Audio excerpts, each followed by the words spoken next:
अस्सलाम वालेकुम, मैं हूं ज़फ़र। आज की वीडियो शुरू करते हैं। आज हम बनाएंगे जी बनारस की फ़ेमस आलू चाट की रेसिपी। बहुत ही आसान रेसिपी है और बहुत ही इसे कहते हैं कि मज़ेदार बन के तैयार होती है। तो बजट में इसको तैयार करेंगे। तो चलिए इस रेसिपी को शुरू करते हैं।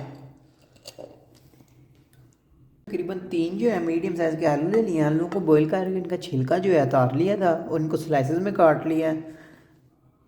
एक मीडियम साइज़ का जो है इसमें खीरा शामिल करेंगे। खीरे को भी अच्छी तरह से काट लिया, चॉप कर लिया।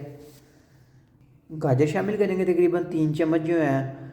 ये वाली जिसे कहते हैं कि वेजिटेबल्स आप कम या ज़्यादा कर सकते हैं, ये ऑप्शनल है। प्याज शामिल करेंगे। हाफ कप जो है दही ले लिया, दही को अच्छी तरह से फेंट लिया था। अब इसमें जो है हम चाट मसाला शामिल करते हैं। जो है इसमें चाट मसाला का पाउडर शामिल करेंगे। साथ ही इसमें जो है नींबू शामिल कर देंगे अपनी।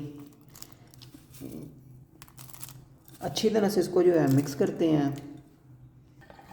आप ये वाली चाट इसे कहते हैं एक बार घर में ज़रूर बनाएं, बहुत ही मज़ेदार बन के तैयार होती है। जैसे बनारस की फ़ेमस चाट है। नमक जो है आप इसमें डाल सकते हैं, मैं नमक जो है इसमें नहीं डाल रहा। हल्की सी जो है दोबारा हम इसमें नींबू लगाएंगे।